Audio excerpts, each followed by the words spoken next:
We're dealing in a virtual reality world where it's totaling about $1 billion this year, but at the turn of the decade, in 3 years, it's going to be a $150 billion industry. So it's definitely growing very fast. By the time Steven Spielberg's movie Ready Player One, that many of you know about, comes out in 2018, we suspect there'll be a blockbuster virtual reality application along the lines of Pokemon Go that will be foisted on the world. And recently, some of you may have seen that President Obama was actually publicizing the National Park Services with 360 video. Those of you who follow a lot of the binge watching might have seen Snapchat 360s of Stranger Things previews and that sort of thing. So it's beginning to enter and seep into the consciousness in every which way with a lot of different hot properties. Our panelists are going to share with us some examples from gaming to medicine about how these 3 technologies are taking shape. And they're going to take us back a little bit of some of the history. Some of them are going to share some objections they've gotten from clients and how they've overcome them. And we want to make sure that we get to the definitions, that we share some things that are ripped out of today's headlines, and we try to rip some things out of tomorrow's headlines to share with you as well. So without further ado, I was going to go and ask each of the panelists a question that also includes their slight introduction of them as well. So Malia Probst, not only are you the co-founder of Reality Inspired, but you're a trend spotter on 2 podcasts, Real Virtual Show and VR Scout Report. I was wondering if you could do us the duty of sharing the official definitions, get us all seeped into the lexicon of this about 360 VR and AR. Let me do the duty, absolutely, of course. So if you are looking for resources to kind of figure out more stuff about virtual reality, augmented reality, 360 video, Real Virtual Show is one of the podcasts I do. I also do the VR Scout Report, which is a weekly VR AR news wrap-up. And I'm also brand director for VR Scout, which is based in Los Angeles. And it's one of the leading immersive media companies in the world. So kind of touching upon Stefan's first point, which is what are those definitions, right? So let's kind of lay that out there so we are all on the same page and we don't kind of leave anyone behind. So you're going to hear all these different words, right? You're hearing mixed reality out there. You're hearing augmented reality. You're hearing virtual reality. And you're probably thinking, what the heck does it all mean, right? So you might even have started to see some of these clickbait titles that say AR versus VR. And hey, conflict drives clicks, right? So that's why you see that. However, there really is no conflict between these technologies. It's really all a spectrum. So let's kind of start with 360 video, okay? And that's what you're seeing starting to show up in your Facebook feed. You're seeing that on YouTube a lot. And what that is a spherical video that shows you one fixed perspective. And so you're going to see 360 degrees around that camera. So this camera right here is showing all around it. So people can see me sitting here, right here. They can see Kathy right next to me. They can Ryan. If you're interested in VR Scout, by the way, Ryan's another great resource. He's the head of our studio out there in Los Angeles. So it's going to show that entire perspective. So it's going to show a lot more context. However, that is a fixed perspective, and there's no way to kind of interact with the environment or affect that environment. So let's talk about augmented reality. You can kind of think of Google Glass as a reference point. However, that was a very rough, elementary, early version of that technology. It wasn't very robust, and quite frankly, it was before its time and it wasn't ready yet. Virtual reality is when you are completely surrounded by the experience, whether it's a computer-generated environment or we're using 360, we're using spherical video. There is technology that is coming down the pike. You can look up volumetric capture, you can look up photogrammetry, and that's a way to capture the light field so you can actually move around in that light field.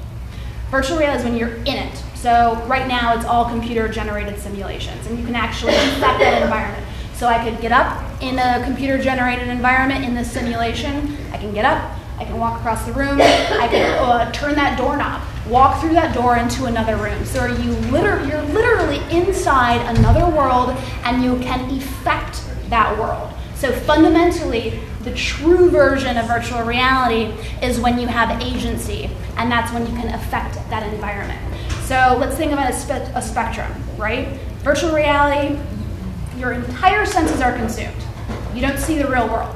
On the other side of the spectrum, we have augmented reality, where it's overlaying your real world view. So seeing pixels, like I can sit here with Kathy and, you know, be showing, oh, this is where, you know, this is Kathy's birthday or whatever. Let's say I'm driving, you know, we see a lot of cars with heads-up displays that are kind of early versions of that technology. But don't believe the headlines when you see versus, because it is not versus. It's really a spectrum. And whether it's just overlaying the real world or completely replacing the real world, it all kind of falls along that spectrum. Thank you, Millie. Appreciate it. I'm going to move over here to the middle of the guy's side of the prom over here. With Edwin Rivera. We're all contemplating this week's news about the iPhone 7, the idea that a jackless phone is going to allow your headspace to be surrounded by its own sound and potentially video. And I know that you've been involved in this whole game for many years. And had some really huge successes with a project with the Avengers and Walmart, for instance. You're now the corporate evangelist for Life Wallet, and I know that you said that you have some work coming down there that will be TBD that we'll be able to learn more about. So right now, I want you to be our historian of the group and take us back a few years and tell us a little bit about some of the things that worked and didn't work over the years that might be weighing in the consciousness of some of our clients or colleagues. Great. Officially makes me the old guy. Back in 2009, we started working with augmented reality. And back then, it was only available on the web, right? You could only, you had the limitations of launching a campaign, and it was URL specific. There were so many reasons to not do it. Really, if you talk about the experience of things being ahead of its time, augmented reality back in 2009, 2010, it was so hard, but it was really cool. So we got into every agency. As I had a startup back then, and then Reality Boost, I sold that company in 2014. And we were trailblazing at the time. We really took the technology, and our specialty was making it sellable, right? So I was always considered the dumb guy in the room because I kind of knew how to explain it. And agencies would reach out to us and say, so what do we do with this? You know, we think this is awesome, but how do we put this to work? And some of the things that I learned was, obviously it's going to sound cliche, but it was all about the engagement, right? We did a project for a cruise line that had, what we did was we had a fixed TV outside of one of the duty-free stores, and we were handing out paper wristbands, and from the people that were coming off the cruise ships, and everyone was like, so what's this? And well, put it on and go hold it up to the screen. So when they did, guess what? A really cool watch, female, male version popped up. Everyone was like, wow, this is so cool. Sold 0 watches, drove 0 traffic into the store, but it was really cool. Right? You learn. Listen, and this is what you have to keep in mind with this new technology. Usually the guys who adopt it first, the folks inside the brands, the folks inside the retail organizations, they usually get promoted because they get a lot of buzz, right? They use it to ride their career wave up. I know there's one guy here in Miami that he's been with 3 companies, he's a good friend of mine, and he always comes to me and asks, so what do you got now? What do you have now? But he used augmented reality. He was actually the guy who took that chance. We were one of the first companies to activate T-shirts. So we pitched to the Disney consumer. We thought it was a great idea to hold up the phone and have something happen on your T-shirt. Right? Great idea. But here's a small detail. If the T-shirt's ugly, it doesn't matter what it does, people are still not going to buy it. So there was another hard lesson. So we had this whole line. It hit the Target stores, it hit Macy's, and yeah, it didn't sell too well. But it opened the door for Walmart. This is an example that I think Stephen wanted us to share today. So because we were hawking these T-shirts, right? We had our manufacturer with us, and we went out. We got invited to Bentonville, And we went out there and we sat with the director of the innovation committee head. And we went into one of their cubby holes. You know, that's how Walmart is. Everybody goes into the same little cubby holes. I was just excited to be there. And I was excited that we were going to sell our t-shirts. So the meeting kicked off, and I remember his name, Brent, says, hey guys, listen, love your t-shirts, we're going to buy them. No problem. I get it. It's really cool. I could tell in his voice that it's gimmicky. I'm going to sell shirts. You know, this is cool. We're going to do this. But then he looked at me and said, but I want to know, can you guys build us an app? And I'm going to tell you guys, that was the first time that I was able to be a part of a project that really had legs, because the guy knew what he wanted. He said, I want you guys to build us an app that involves AR. I want you guys to bring people into the store, and when they're in the store, move them around from department to department. Okay, great. And he goes, oh, by the way, pretty sure we're going to get you guys the rights to use the Avengers movie, the new Marvel Avengers movie that's coming out in 2012. So I start fanboying because I'm a big fanboy of Marvel. I'm like, are you kidding me?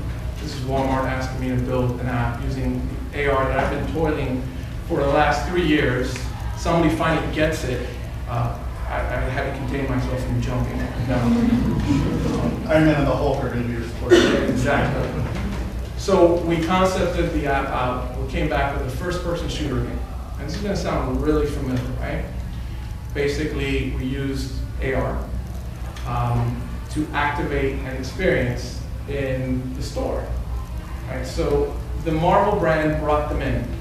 And I'll never forget the day of course, I had to watch it at midnight. I watched the Avengers movie when it came out at midnight with my kids, and all of a sudden, boom, our commercial came out. Walmart superhero AR. And I'm like, my kids were like, hey Dad, isn't that your app? So, that's like that moment. Yeah, that was an awesome dad. It still didn't make me cool. It was good. But they knew how to do it.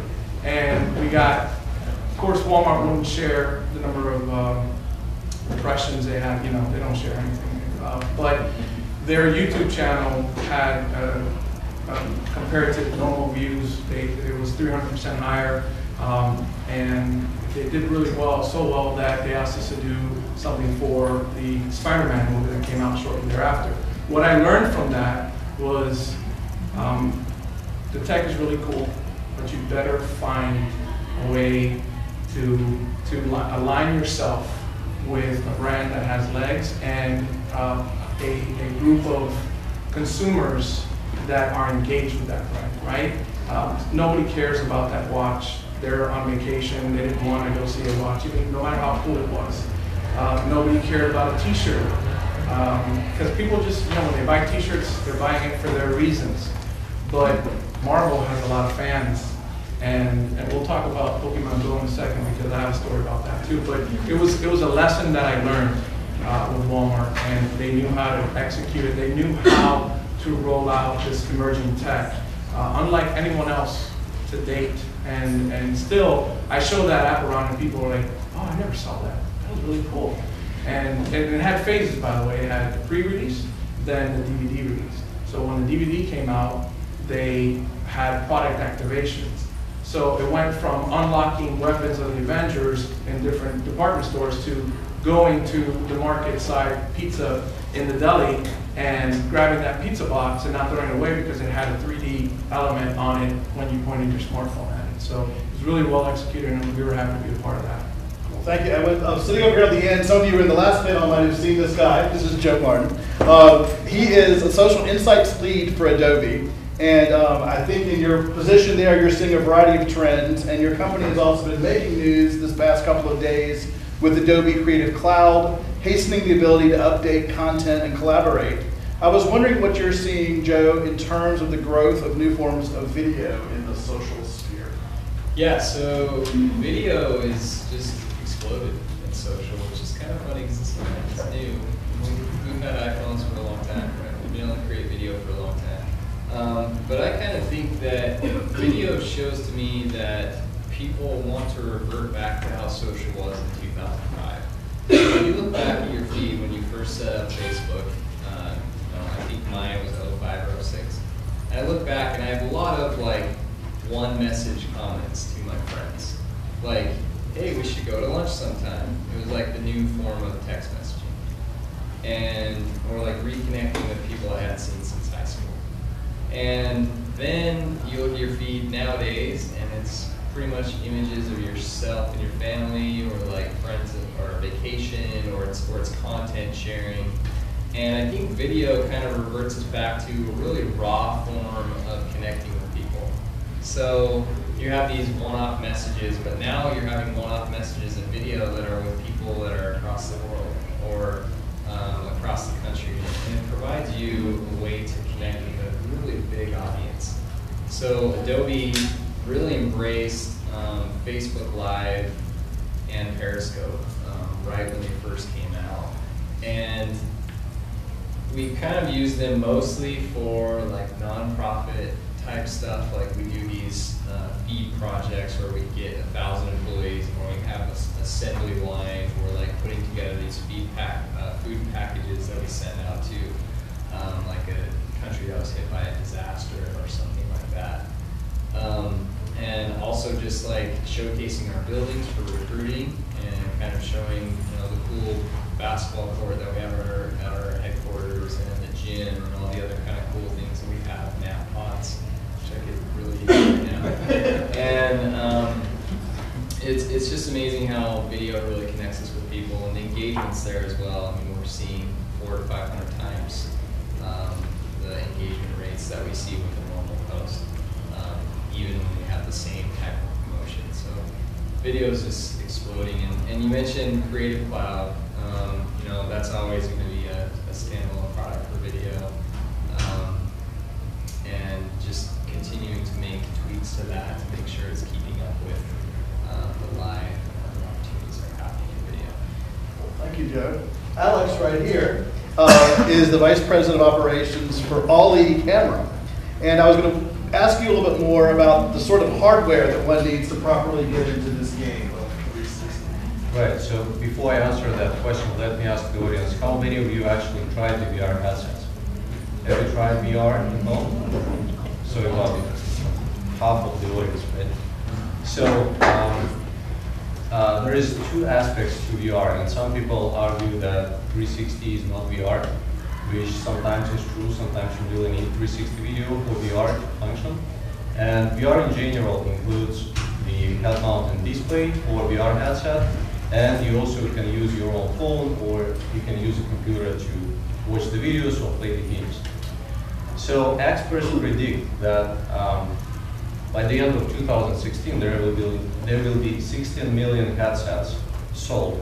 And this is a huge number if you think about it. And all those people need to view something on the VR headsets.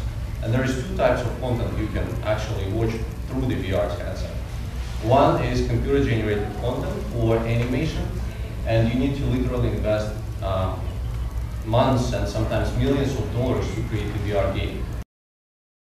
More than 20,000, I believe, according to the Goldman Sachs report, they identified 200,000 people signed up as developers for Oculus Rift games. So that's also a huge number. But the other type of content that you can create for VR is 360 video. And that one is ALLie camera. The one I hold in my hands is also a 360 camera, available through retail. You can buy it at major retailers, you can buy it on Amazon, you can buy it on the website. It retails for less than $500, so the price point is very affordable. And it's really easy to create videos with such type of cameras, because you just simply click one button on the mobile app and then you record the video. If you have the right camera, you can live stream in 360 to YouTube, and Facebook is going to support that soon as well. So I'd say from the hardware perspective, the hardware is already available. The cameras are there, the headsets are there, the phone is your portable VR display. You can use it anywhere, you just need the VR headset. And for VR headsets, the price point is literally zero, because you can get a Google Cardboard and do it yourself. You have patterns available online, so you can actually do it on your own. On the augmented reality side, I was actually very impressed by a movie, a small video, which is called Sight. I don't know how many of you actually saw it on YouTube, but the video is talking about a guy who wears contact lenses. And through those contact lenses, he could play the games, he could see the videos, he could actually go on a date with a girl, and there's a wingman application telling him what to do and how to, to win the heart of that girl. So that's pretty amazing about where the world is moving with augmented reality. But I think 360 video and VR is essential for us to get there, because this is just a necessary step in technology. Fantastic, thank you, Alex. Finally, to my right and your left, most of you probably do know this fine woman, Kathy Hackwell. Who's been very much an early adopter of these technologies. Through Latinas in VR, an organization you founded, and your consulting work through Boom Social. And I was wondering if you found any pockets around the world through your travels, because you're probably one of the folks who's the most traveled among our groups with your speaking and consulting. Any pockets around the world or media companies that you've seen are doing some incredibly great work embracing these technologies? And you also will plug a item we have. Before I answer your question, I want to tell you guys, anyone interested in getting a headset today? Okay, so I see some folks. Okay, we're going to give away this headset. What you need to do is on Twitter, you need to retweet. This is being transmitted on Periscope through @VRSalon, so VRSALON. So if you retweet that, at the end we're going to choose someone. Ryan Bell is going to help me over here. Choose someone to take a headset home and kind of experience VR at home if they want to. So I just got back from Mexico from the first International VR Fest in Spanish. That has been held in Latin America, and it was truly fantastic to see the creativity and everything coming from Latin America.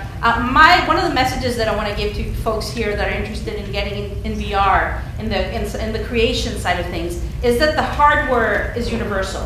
This hardware, the cameras are universal, but there is going to be a need for content in Spanish or in different languages, or content that's going to be culturally relevant. So it's a great time and a great opportunity to get in there in the creation. Ryan Bell over here is creating some amazing content.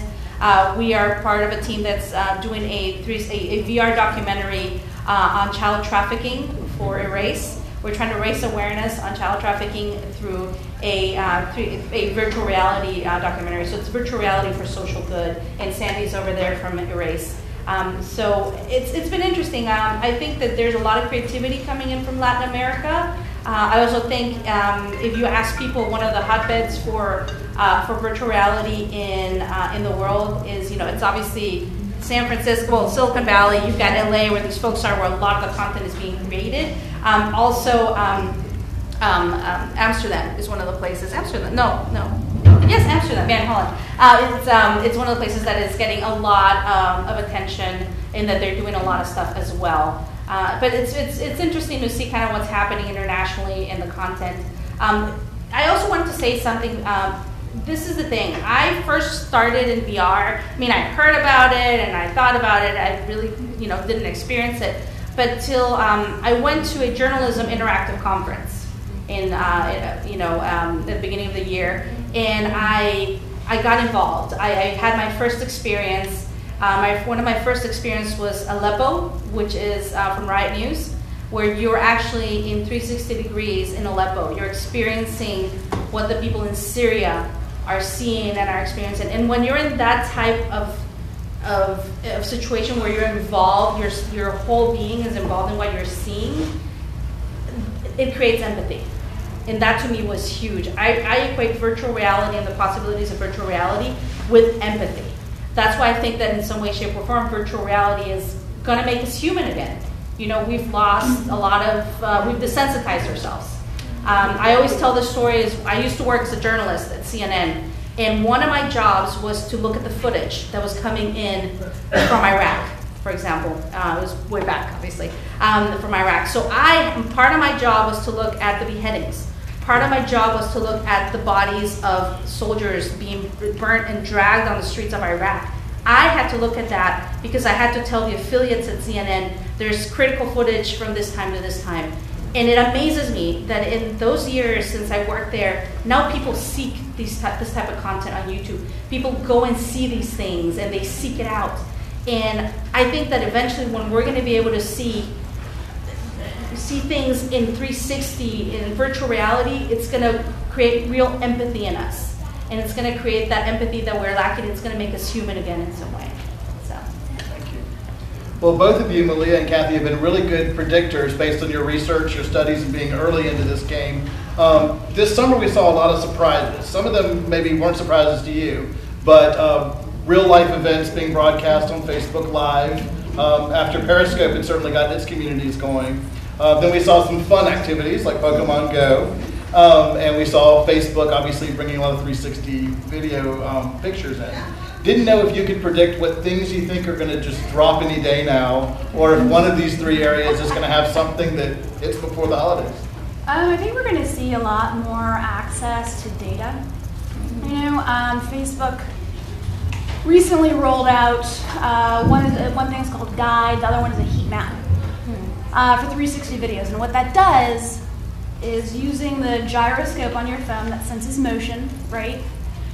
Facebook can tell you, and not just Facebook, these tools are also accessible through other platforms. We can tell where you're looking. So let's say I'm, I have the headset on, I'm looking around, right? And I look over here, let's say I keep looking at her. For some reason, like that's the most interesting thing. So for content creators, you're the most interesting thing in the room right now.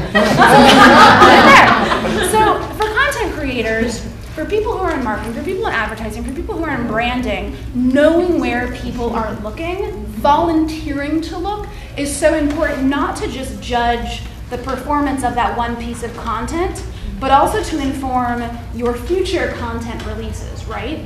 So the heat map is huge, and that's just a gyroscope on your phone, but we're also gonna see more eye tracking. So I can see exactly where you are looking. So Facebook has released a couple of tools of those in the last couple of months. And remember that Facebook's a data company. Facebook is in the data business. And so we're gonna see a lot more access to those data points. I'm also expecting to see some really interesting things, perhaps unexpected things coming out of Snapchat. I think we're also gonna see Instagram releasing 360 photos or videos at some point very, very soon. With Snapchat, they just started in August. They did a thing with Sony's movie. It's called Don't Breathe. Yeah, that's fantastic. They did those little 360 ads on there. Snapchat has also been building out their team in a big way, from augmented reality, virtual reality, hardware, sunglasses designers, eyewear designers. They have a partnership in the past with Warby Parker. They do a lot of facial capture stuff, those lenses, those filters that you see. That's pretty heavy technology. So I think we're going to see perhaps some augmented reality hardware come out of Snapchat, perhaps sooner rather than later. Well, I think that there's two trends that are coming up that are important: Halloween and Christmas.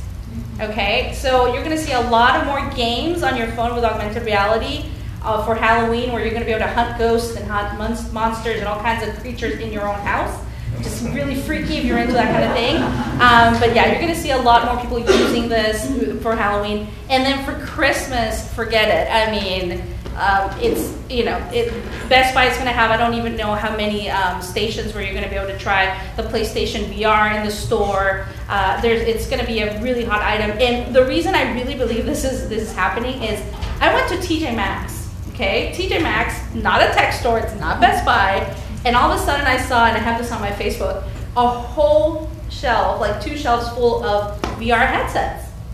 And I was like, I'm at TJ Maxx, what's up with that? So, I was like, I bought a few headsets and then, went to check out. And when I was checking out, the cashier was probably, in her 50s, probably not very tech savvy, who knows.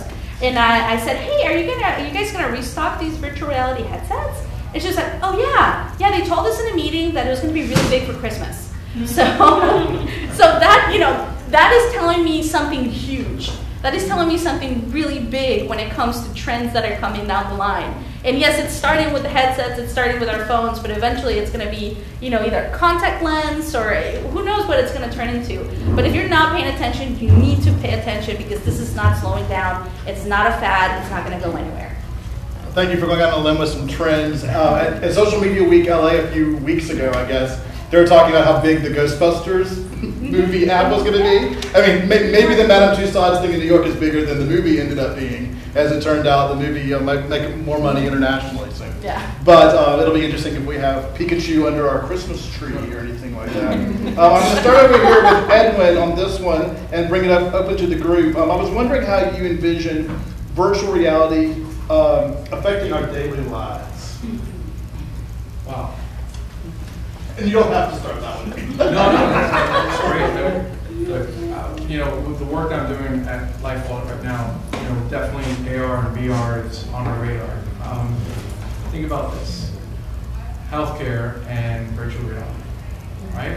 Veterans and virtual reality. I'm a veteran. I get my healthcare at the VA, and I see a lot of folks at the VA that need help. And this technology will be used to help people. You can count on it. Talk about level, right? Well, a lot of PTSD situations are, and full disclosure, I diagnosed PTSD. I'm a veteran from Desert Storm. You said Iraq, you're like really old. I'm like, oh my gosh, I'm ancient. The first Gulf War.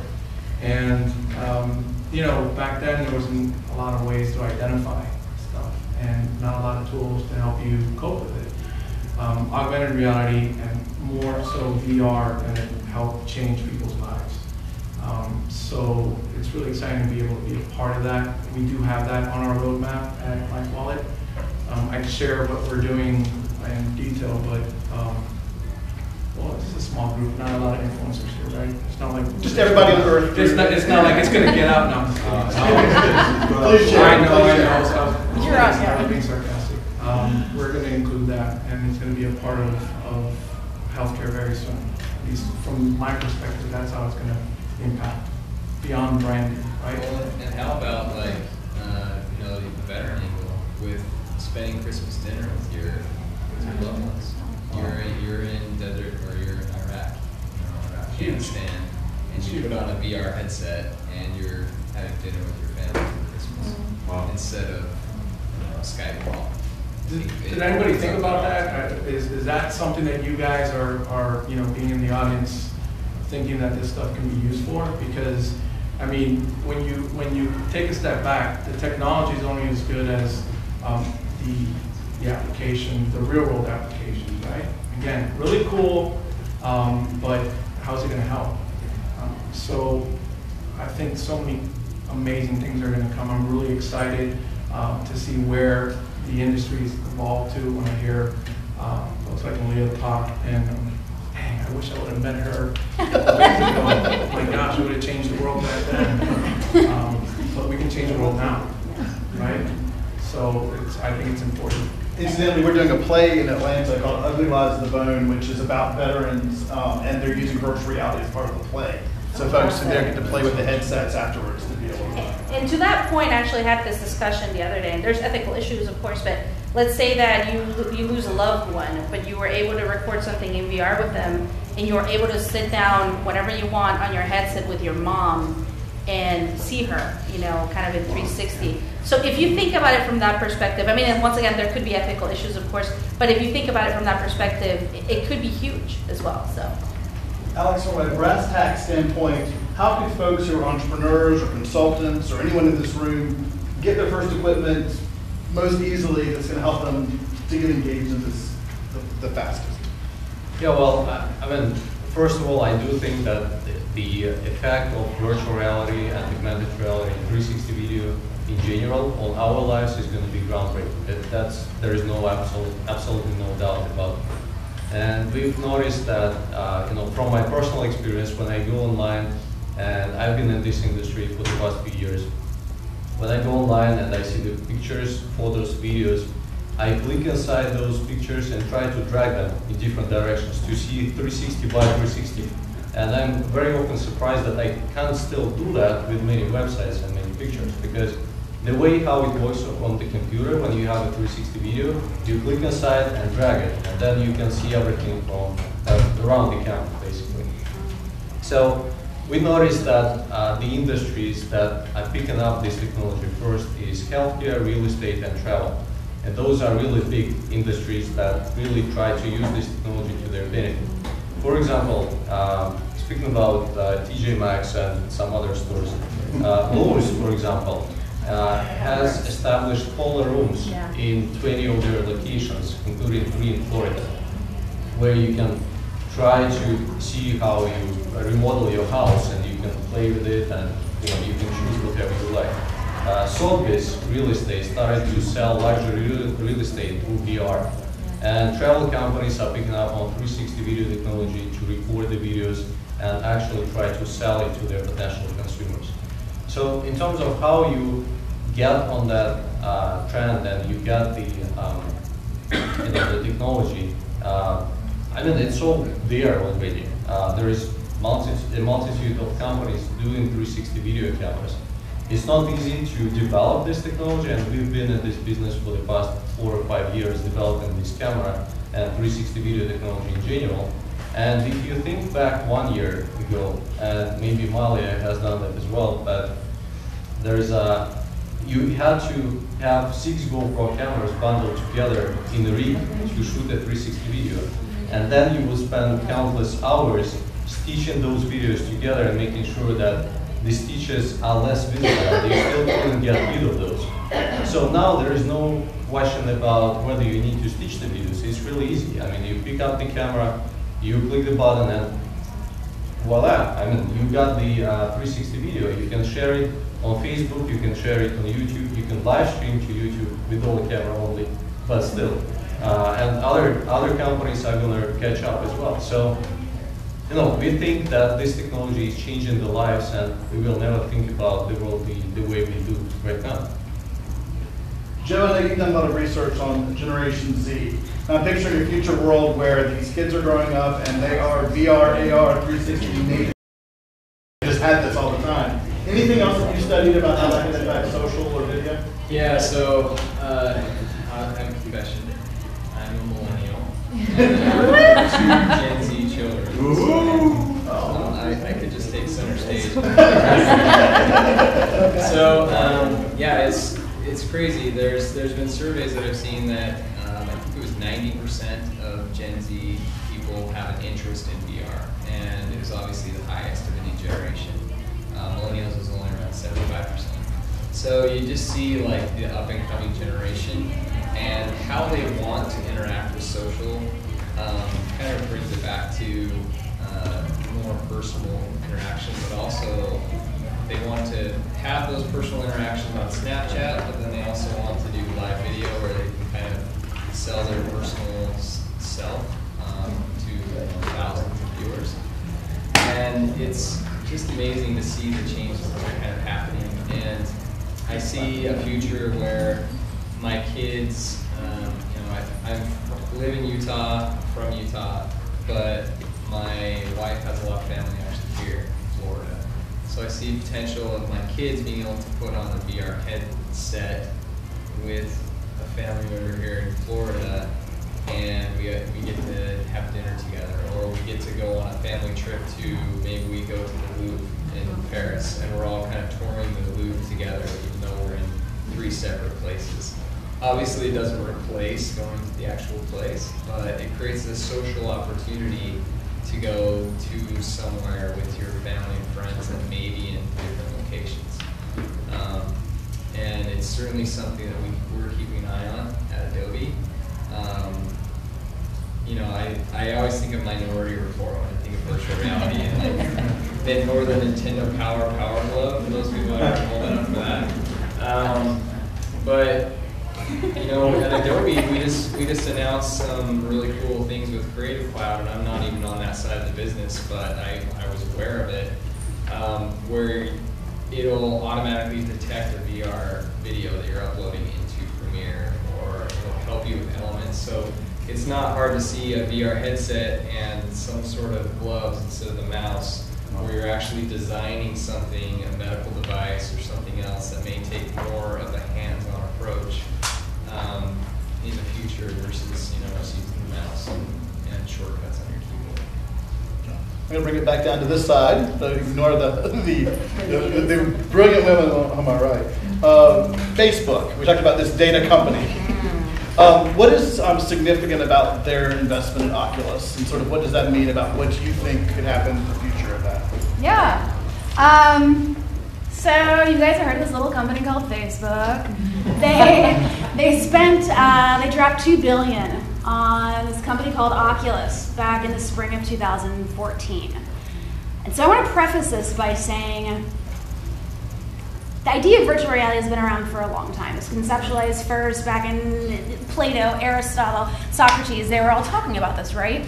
The first flight simulators came out in the 1920s. There was a VR headset called the Sword of Damocles. It looked like a bathtub on your head. That came out in 1968. The first wave of consumer VR came out in the 90s, and now here we are poised. It really is a very nascent industry, and this is really the beginning of this coming to the general public, right? Getting back to Facebook and Oculus, $2 billion. Facebook has 1.6 billion users worldwide. Spent $2 billion. It's a lot of billions.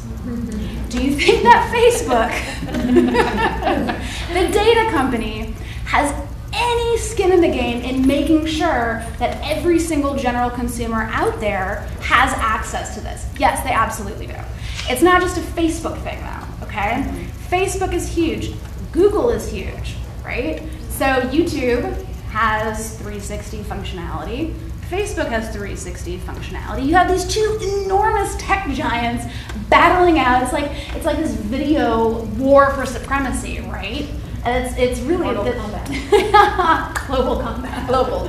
So literally, like, you know, YouTube is the second biggest search engine, and Google is an actual verb. You know, they have so much skin in the game. This is not going away. To Kathy's prior point, this is not going away. So I've heard a lot of people ask, you know, I've had this question, how is this not like 3D television? I love this guy. He's rolling his eyes. He's in VR. He works in VR. Yeah, right? The question, oh, this is like 3D television, right? This is like 3D glasses, right? It's the same thing. No, it's not. 3D televisions are an upsell. They're an add-on. It's a value add to the same fundamental technology. However, what we're talking about here is the next computing platform. This is spatial computing. So when we're talking about PCs, right, and we're talking about the microcomputing revolution in the 80s, 90s, and then we all have laptops, and now all of us are walking around with $1 million worth of 1980s technology in our pocket. Joe, you said, oh, the iPhone came out a long time ago. I don't think it came out that long ago. It came out in 2007. You know, that was less than 10 years ago. So, you know, he must be younger than I am. So the iPhone came out in 2007, right? That's less than a decade ago. And so now we are all walking around with one of these in our pockets, perhaps multiple. I have another phone in my purse right there. So when we see that type of adoption over a decade, kind of think of it like that, all right? We are not in the iPhone era yet. That type of beautiful aesthetic product has not been released yet, but we are pre-iPhone era, honestly. And so over the next 10 years or so, I think we're going to see an enormous rise in adoption. So many people are going to be able to have access to these devices. They're going to get smaller and smaller and smaller. We're walking around with fashionable sunglasses or contact lenses. Well, and to that point, even here in Florida, anyone know Magic Leap? Yeah. Okay, who's heard of Magic Leap? That's based here in Florida, guys. And Magic Leap is like, if I tell someone in VR Magic Leap, they're like, oh my gosh. Like, I met someone that knows someone that works at Magic Leap yesterday, and I was freaking out. I was like, is Nina here or no? I was completely freaking out. I was like, you know someone at Magic Leap? But the owner of Magic Leap, actually, and you told me this, Eric. Eric, right? Yeah. Yes, he told me that the owner of Magic Leap had said that he's in some way creating what is going to be the next computer. You know, what's going to replace the computer. So I think to your point, it's completely valid. But there's things like that are being created here in Dana Beach, up here in Fort Lauderdale. So you don't have to be in Silicon Valley. You don't have to be in LA to create content and be part of this revolution. And then Mark Zuckerberg said it. He said it at the beginning of the year in Barcelona. He said it again a couple of weeks ago. VR is going to be the most social platform. That is what he's trying to do. It's about VR not being this experience that you have individually. It's eventually going to be a social experience. There's already social VR, but you know what he's saying is that this is going to become a very social experience. Last night, I attended a comedy show in a virtual reality space. It's called Alt Space. Oh yeah. I attended. There was a comedian's name's Reggie Watts, and I was sitting in my hotel room right down the street in Miami, and with about 500 other people around the world watching Reggie Watts perform in virtual reality. I was sitting in bed. And so we're going to see more and more and more of that. Well, recently, I mean, I think you got invited too to the preview of this TV show that's coming out, you know, Halcyon? Oh, that The preview of the TV show is being done in Outspace. The press junket. The press junket. It was on virtual reality. You got to ask questions to the cast and everything in Outspace VR, like in this virtual reality space. It was quite interesting to watch. I think it brings up an interesting conversation about marketing to the tech and not the generation, for that matter. So Google actually filed a patent for contacts a couple of years ago. But we are all adopters of mobile, like you said, even if it's only been 10 years.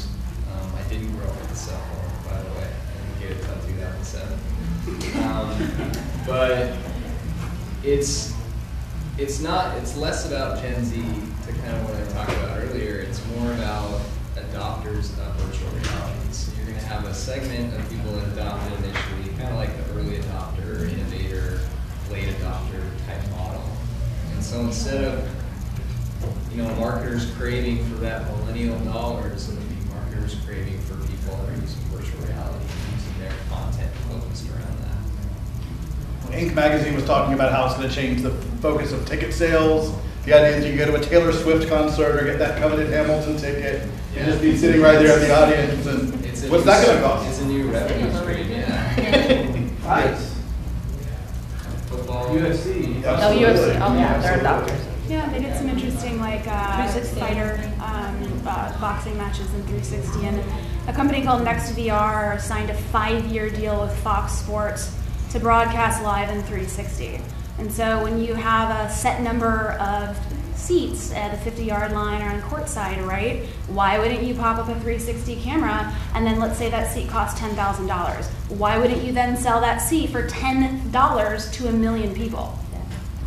In true choose your own adventure fashion, I want to toggle some of your questions in with mine. So, yes ma'am, right here on the second one. Hey. I have a question. Maybe it's like a little too far, but is there a point, is it too close to a point where your phone will be able to do 360 videos and you'll be able to have these experiences without that device? It'll be something you'll be able to do like with your iPhone? Are we too far from that? The question is, how soon can you use the phone for the recording? There is an add-on to the iPhone, actually. I think it's called, is it i360, something like that? I haven't actually seen that one. I haven't played with it. I think it's a little bit rudimentary at this point. However, yeah, absolutely, for sure.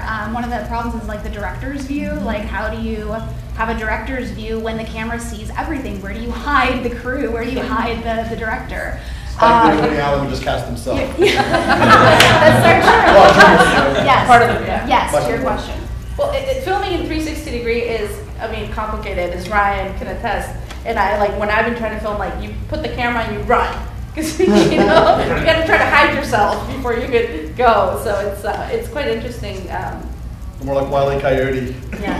There's actually a number of companies in Hollywood. I personally talked to them, and they are looking to experiment with 360 videos. But there is still, and I'm sure you know, there is a company called John, like the best financed company in VR. They have raised $100 million from different companies, including Disney. So Hollywood businesses are really looking at VR and 360 and how they're going to use 360 video for storytelling. They still didn't figure it out, but it's really an interesting game to be in. And still early stages, but still, I think we'll see very, very interesting movies and everything going on in 360. So. You have a question behind the phone. Can I just make a quick comment to that? There's actually already a short film, called Henry, which is virtual reality that made history. Was that last week? Last week, and actually won an Emmy. So this is, you know, from Oculus, what's it called? Oculus Story Studio. And so yeah, I mean, this is already, it's coming, I mean, it's coming to a theater near you, for real. It's anytime, so. Hi, I just wanted to say thank you, first of all. You've been great. My name is Anna Ruiz. I'm a content creator and social media strategist. I'm known here in Miami for a project called Pineapple Citizen.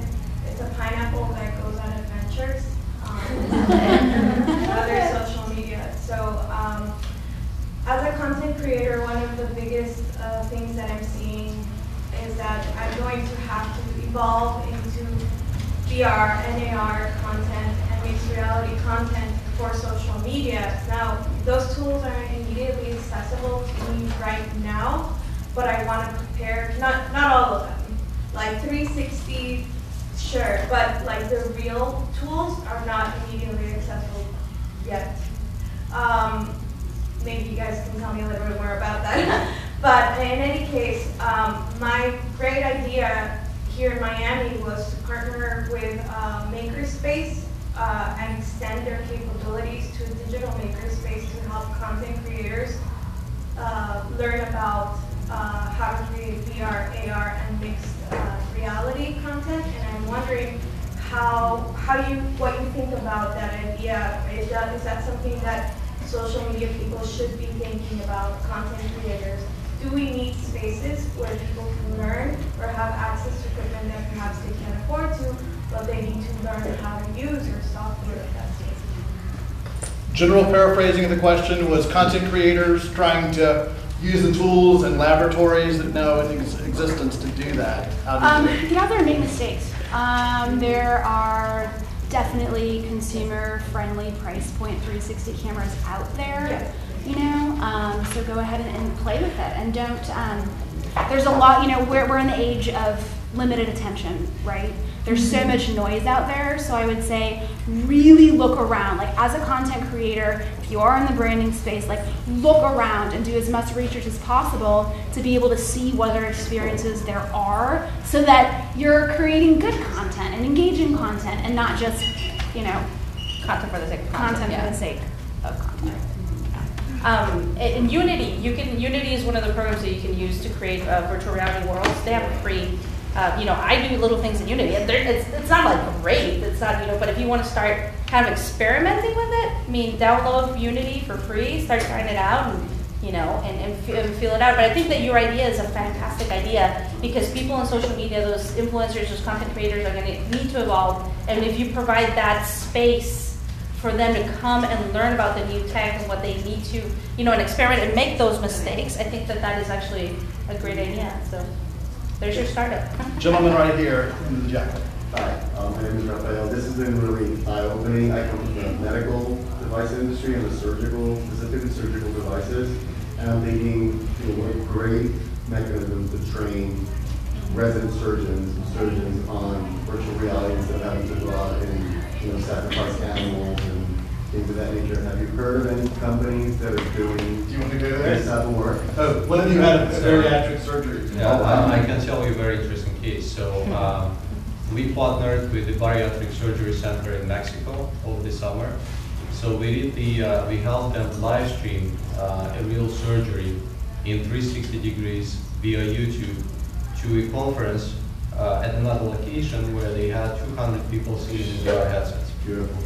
So they could actually see the real surgical operation, and they could see exactly what the actual surgeon was encountering while doing the operation. And I mean, definitely, you know, healthcare, surgeries, this is just one of the first industries to pick up this technology. We've also had conversations with other hospitals and doctors and surgeons in different countries, not only in the US. But I personally spoke with someone in South Africa. I had a conversation with somebody from London. They are really interested in doing these surgeries, and the event that we have done is the first event of that type. Wow. And everybody loved that, because this really gives so much opportunities to people to learn. And, you know, the only way for a student to learn how to do surgeries is to actually be there, right? So with 360 video And with the technology that allows you to stream surgery, this learning curve becomes much, much smaller. And, you know, people get the knowledge faster, they learn faster, they make fewer mistakes. Absolutely. So that's something that we, for example, have been working on recently. Do our last question on the front row. Last question, wow. Ooh, you're special. Are there any? That's what she said. Are there any? Are there any? Are there any?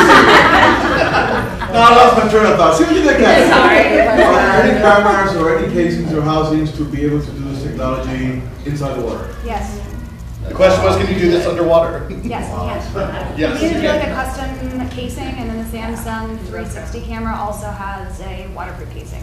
So yes, take it underwater, go swim with sharks. Oh. There's 360 movies at Disney. You'll start having There's those scenes. and Steinholz, yeah. he's Good one, Gary right? knows him really well, and he asked us. He came to interview our company here in Florida, and he asked us this question. So we actually started to develop this case, and we have that in the office. We are experimenting with the camera, and we have what we call a crazy scientist. That guy is amazing. He's doing really, very, very interesting stuff. And he has created the flying hoverboard, and he's working on all these types of interesting things. He has created the casing for the camera that can go underwater. And to turn on the camera, you just need to. It's all wireless. I mean, you can just turn on the magnet, and the camera is on. So. Do our virtual reality tweeters know who won the contest for this lovely device? Ryan, can you tell us? I've got to wait until I can get on. Okay. Fantastic. So there may be room for one more question, and then we'll get on the phone and we'll give the winner their prize. Yes, All right, ma'am. and end it. You mentioned about using virtual reality and PTSD. Do you know more specifically what type of therapies can be interacting with that? Is it more like the EMDR type of things, or is it more prolonged exposure, or is it creating new memories? I've heard of Post-traumatic stress syndrome. So I've heard of several types of applications. The one that I'm most familiar with is prolonged exposure, right? Which makes sense. Think about it. But you're going to see so many developments in that space, and I think that the fact that you can go back, I reminisce on my experience. I always remember crossing the line of departure, going into Kuwait City, and bombs exploded. And that was, I had a series of dreams or nightmares. It was always the same thing, right? So I could see where this could help, and taking you back and kind of having you experience that again, and hey, listen, everything's all right. So I think we're going to help so many people, again, with this technology, but you're going to need early adopters, okay? You're going to need advocates. That's some of the objections that we received early on came from really smart people who didn't want to take risks. They did not want to be the person that recommended this new gimmick, and it failed. So you need people who aren't scared of failing. One of the things I remember the most was I recommended a program where you had consumers running around the city, and there's geolocation spots that unlocked animals. This was in 2011. Doesn't that sound familiar? Pokemon Go in 2011. So yeah, you need advocates for all of this, whether it's AR, VR. You gotta find them. If you can't find them, you're in trouble, because they're the only ones that are willing to put their reputation on the line with the crazies. So I'm sure everyone on this panel can relate to that. So find the advocates. Real quickly with the medical thing, PTSD is a great use case. You can look at a lot of research that's been done since the mid-90s at USC, University of Washington is another place, Stanford's another place, Virginia Tech is another great example. So treating PTSD for veterans is a phenomenal use case. And then you also might be particularly interested, sir, you should check out Cedars-Sinai in Los Angeles. They're doing amazing work for pain distraction, and there's a lot of really, really, really fantastic research that came out of the University of Washington utilizing virtual reality as a pain distraction technique. And so by putting burn victims, the most painful part of recuperation as a burn victim is when your wounds are being cleaned. And so during that process, what they would do is they would put virtual reality headsets on these burn victims. And so using virtual reality as a pain distraction was shown to have the exact same efficacy as morphine. So why are we giving people morphine? I hate to interrupt this, but does anybody have a white Land Rover? What? Because you're about to get to a White Land Rover. All right. With that white Land Rover, I wanted to give these five, and we're going to do a prize in a second, but I just wanted to give a shout out to these 5 folks. Thank you all so much for coming.